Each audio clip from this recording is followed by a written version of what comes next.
Let's talk about the best HIIT, high intensity interval training exercises for maximum fat burning, okay? Now I'm going to give you examples of lots of high intensity interval training exercises that you can do. And then I'm going to tell you the number one exercise that just blows everything else away.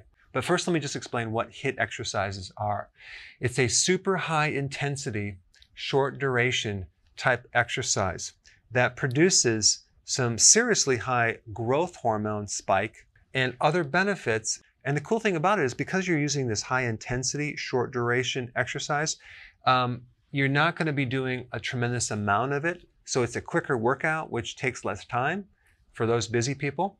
But let's just kind of like dissect what exercise really is. You have 4 parts. Okay, you have the duration or time. You have the intensity of the exercise, and then you have the recovery after the exercise, and then you also have how many times you do this specific exercise. How long do you do it? How long do you rest? And then how many repetitions of that are you going to do? So typically when you're doing HIIT or high intensity interval training, you're doing it only for like 30 to 60 seconds, maybe a little bit longer, maybe a little bit shorter. And then you're resting between 30 seconds or usually like a minute to 5 minutes. And then you're doing this 3 times to 7 times. And then as far as per week, you might do it, I don't know, once or twice or 3 times per week. That's kind of like the pattern. Now, if we take a look at why high intensity interval training works, we want to look at these variables a little bit deeper. Intensity is the key factor in exercise that stimulates muscle growth and also stimulates growth hormone, okay? Now, if we have a low intensity and high duration, a long period of time of exercise, so let's say you're just jogging down the street over a long period of time, it's not very intense, but you're just jogging for like 45 minutes, you will not stimulate growth hormone near as strong as compared if you do a short duration, high intensity type workout. Now, the other key thing about this is this recovery part too, because if you don't recover from this intensity, you're not going to see the results nearly as strong as if you did take in consideration the recovery. Now, recovery is an individual thing. Each person has a different ability to recover. And there's a really good test that I'm going to recommend that you do to determine your recovery as one of the cautions, because the last thing you want to do is overtrain yourself and end up hurting yourself. You know, you don't want to do this if you have injuries because it's high intensity. You also don't want to do it if you have poor recovery, and I'm going to show you a good test to figure that out. And you don't want to do it if you have heart problems, because doing this intensity exercise without supervision when you have a heart problem could be an issue. So this is what you'd want to do. You'd want to first check your resting pulse rate, okay? You can get a pulse meter by checking your pulse on your fingertip. You can also just check your pulse here or here, and you're going to count how many beats per minute, okay? Or you could count it for 15 seconds and then multiply it times 4. Now, normally an average pulse rate is about 72.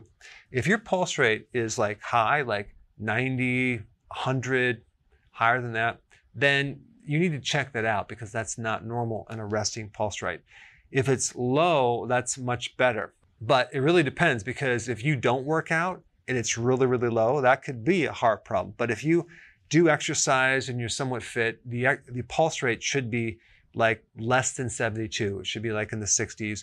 And some people, they're very fit, even comes down to the 50s or even the 40s. And that's a healthy heart. All right, so this is what you're going to do. You're going to exercise for 1 minute, and you're going to do it really intense, like about 80% of your maximum intensity. And so just use judgment on this. I don't want to get too complicated. Just go really hard, okay, for 1 minute. And then check your pulse rate at the end of that 1 minute exercise. So let's say it was 160, okay? You got your pulse rate up to 160. Then you're going to rest for 1 minute, okay? Then you're going to check your pulse rate again. And let's say it's 150, all right? You're going to subtract these two numbers. This happens to be 10, okay? And then you can use this little chart right here. If your pulse rate only comes down 12 beats or less, okay, that's bad. That means you're at a higher risk of having a heart problem. Now, I had this lady come into my office and we did this test, and her pulse rate got up to 150, okay? And then for some reason, I didn't really check after resting. I think we forgot about her or something and she went home. Well, the next day she came in, I checked her pulse rate again. Guess what it was? 150. That's really bad. So her pulse rate did not even change after 24 hours, okay? That means she has no recovery. And I've only seen that bad situation another time where this guy who was in the special forces, he was in some exercise. He had to jump from a plane using a parachute, and somehow he landed in the trees and crushed his back, and he got captured for 2 weeks and tortured, and somehow he survived that trauma. And before that, guess what he did for a living? He was a rodeo clown. And so he just had a series of traumas. Well, when I checked his recovery, there was absolutely zero recovery. And he had very, very high blood pressure and a lot of problems. We did help him eventually. And that just gives you another example of poor recovery. Now, if this top number and bottom number come out to be 13 to 20, okay, there's a moderate risk of a problem. So you want to go kind of light. But if you're 20 to 30, okay, so if this difference is 20 to 30, you're okay. Okay, it's not perfect, but it's still okay. If it's less than 30, you're in pretty good shape. You're great. So ideally, you want that pulse rate to come all the way down as far as you can to the resting pulse rate, okay? If you can bring it down to your resting pulse rate, you're in really, really good shape.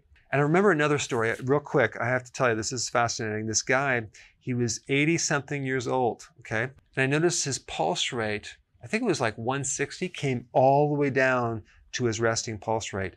And he was in his 80s. So I was very, very impressed. I was like blown away that it came down that much. And come to find out, he won the Olympics when he was younger in water polo. And water polo is probably the toughest sport, the most demanding on your cardiovascular system and your endurance out of any of the sports. And he apparently took first place in the Olympics. And he maintained his physical fitness through this whole period of time. He can hold his breath easily 3 minutes underneath the water. So anyway, he had really good recovery. All right, I just want to show you one last thing and we'll go right to the exercises. When you start an exercise and you raise your pulse rate, you're really stimulating the sympathetic nervous system, okay? So this is all about stimulating the sympathetic flight or fight mechanism. The pulse rate goes up, it adapts to the body changes, it gets blood flow through the body. If you didn't have that, your blood pressure would drop, your blood flow and your brain would drop, and you wouldn't be able to climb up the stairs, you wouldn't be able to exercise. And then at some point you stop, okay? And you're resting. That's this part right here. This is the parasympathetic nervous system control. It's called rest and digest. So the second you stop working out, this system actively comes in there and starts to push your pulse rate down.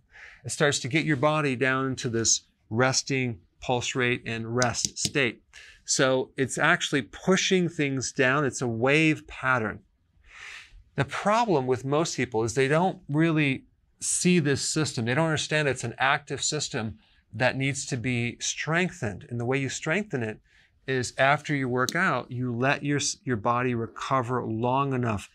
So when you do this pattern of exercise to recovery, realize that this rest period is very, very important to pay attention to and give your body a chance to fully recover. In fact, I recommend that you use your pulse rate and add more rest to let your pulse rate come down to close to the resting state. So instead of doing a pattern of, 60 seconds to a minute, maybe do 60 seconds to 4 or 5 minutes rest, especially when you start out. That way you can minimize overtraining and you can start to strengthen your recovery system. You strengthen your parasympathetic nervous system control. All right, let me give you some examples of HIIT exercises that are really good. Plyometrics. That is a sudden burst of energy whether you're hopping on a platform or you're doing some type of explosive motion, okay? I have some old videos of me jumping on a stump back and forth, but that's plyometrics, a really good type of HIIT exercise. Jumping rope is another good example of a HIIT exercise. Burpees, another good one. Doing kickboxing, but with kickboxing you have to make sure that you rest in between because sometimes they'll push you to the point where there's no recovery. But with kickboxing you can actually have some explosive movements. A spin bike, that's another great workout where you can actually do a very short burst of intense exercise using your legs. It's going to get your lungs and your heart, and then you would rest. Kettlebell is another one. The Bulgarian bag, which I'm actually doing right now, which I love, it's like a sandbag that you're doing these different motions and you're whipping them over your body. And you talk about full body intensity. Boy, you can't do this for more than a minute and you have to rest. CrossFit is pretty intense. The problem that I see with CrossFit is that it's really good if you're younger, but as soon as you get older, you better make sure that you recover a lot longer because you need a short burst of high intensity with good recovery, and you have to make sure that you don't have injuries because it can be very traumatic. Okay, number 10, cross-country skiing. Now I'm talking about those machines that you're simulating cross-country skiing, and you can create some serious intensity. In fact, you can burn a tremendous amount of calories with cross-country skiing. Push-ups and sit-ups, you don't really even need any equipment. You can do it without that, using your own body weight. Jumping jacks is another one. Mountain climber exercise is another one. It's pretty intense. And all of these are great, but the number one high-intensity interval training exercise is sprinting, okay? They call it sprinting interval training, okay? SIT. In a meta-analysis of over 70 studies, they found that sprinting produced the most fat burning and the least amount of time doing it, which is very, very cool. So when they compared sprint interval training, which is really as a subtype of high intensity interval training, and they compare these two, there was 39.95% higher reduction of fat, overall body fat, and using a little more than 60% less time. So you're spending less time burning more fat if you compare sit exercises to HIIT exercises. Now, when they compared sprint interval training to MICT, which stands for moderate intensity continuous training, which is not quite as intense and it's longer, there was over a 91% higher reduction of body fat using 71% less time. So that's really cool. So let me explain a little bit more about how to do this, okay? Because it's slightly different.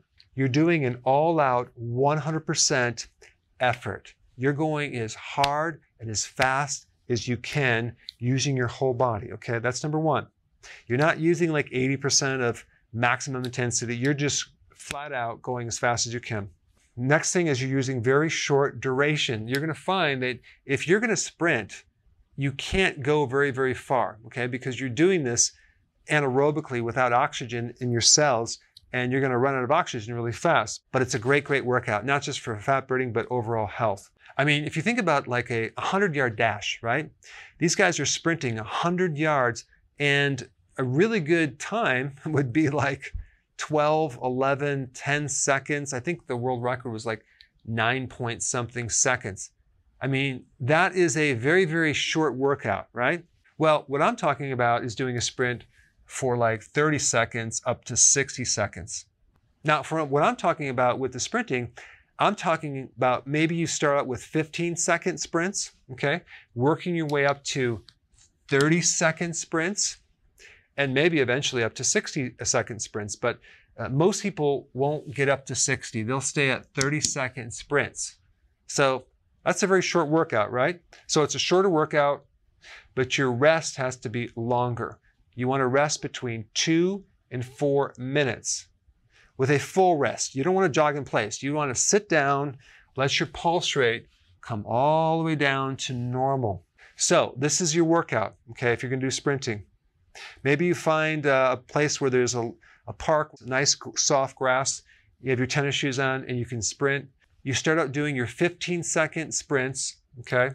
And you're gonna do 4 to 6 of those, okay? Maybe you start just with 4 of those. And then you're gonna rest for between 2 and 4 minutes and you can check your pulse rate until you're really calm. And then you would do it again, back and forth for about 4 to eventually 6 sprints in a given workout. And you would only do that twice a week. That would produce way more fat burning than any of these right here. I'll put the link down below of the research. All right, and lastly, since we're on the topic of fat burning, if you want to speed up your fat burning, okay, you need to see this video right here. Check this one out next.